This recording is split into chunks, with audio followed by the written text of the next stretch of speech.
ScottyM has made another video response to me where he uses his usual tactics.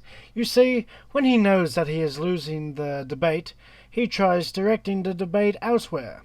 For example, in his so-called response he mentions Thomas Jefferson, Alexander Hamilton, Abraham Lincoln, Thatcher, the failed private road system, rants about the dictionary meaning of collectivism, which he does in almost every video, and largely avoids the issue in question. He also makes this idiotic claim. You don't have capitalism in Great Britain today as a system. You don't have it today in the United States of America as a system. See, he is so desperate that he is prepared to claim that the US and the UK are not capitalist. Also, more than half of his video deals with two individuals who left him in pieces the last time they dealt with him. Indeed, libertarian socialist rants destroyed him so badly that it resulted in ScottyM hysterically ranting like a moron. You can watch the infamous rant on Bad Mouse Productions channel. I will leave the link in the description. So, after using half the time ranting about two individuals that have already destroyed him, he then gets to me. Once he is addressing me, he does his best to completely avoid the topic. For example, in my last video, I used this academic paper that showed that German capitalists had a great deal of autonomy during the Third Reich. How does he respond to my claims? Well, he completely avoids my arguments and chooses to rant about other topics instead. Indeed, he is so desperate to get away from this topic that he starts talking about 18th century America. Even the man himself, Alexander Hamilton, a socialist banker who founded the First National Bank, was an enemy to the free market capitalist Thomas Jefferson. And what was it that was most important about this? See how desperate he is. Rather than talk about the issue, he tries to change the subject constantly. Is that because he concedes that he has lost on the issue of the Third Reich?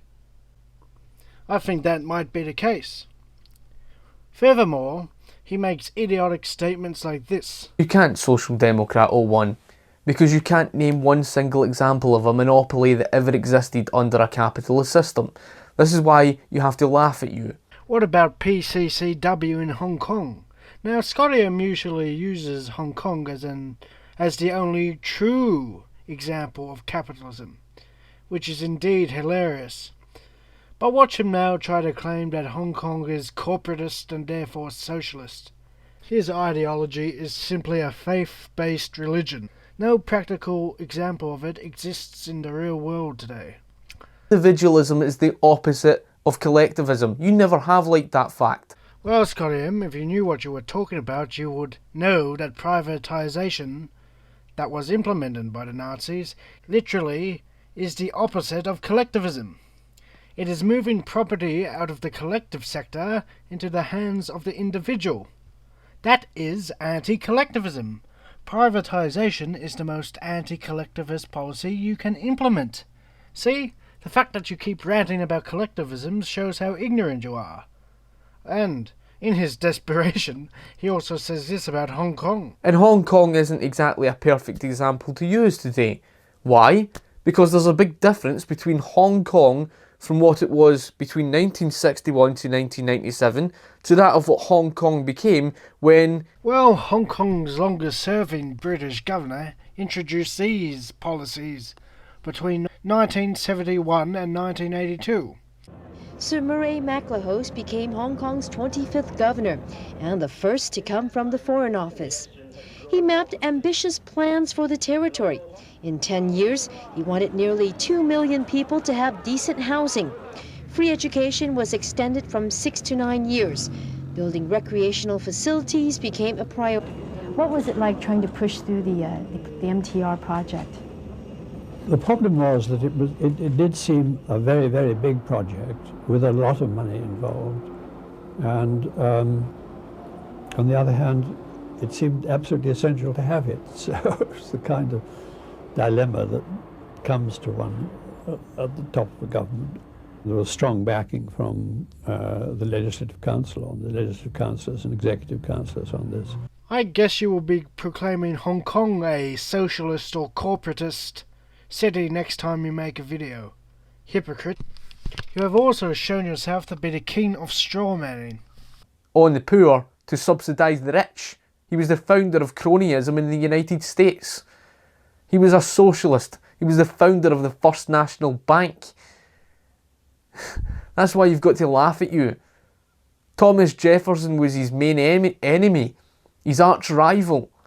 Thomas Jefferson, the classical liberal capitalist, opposed the First National Bank. So there you have it. You don't even know what you're talking about. You don't know anything.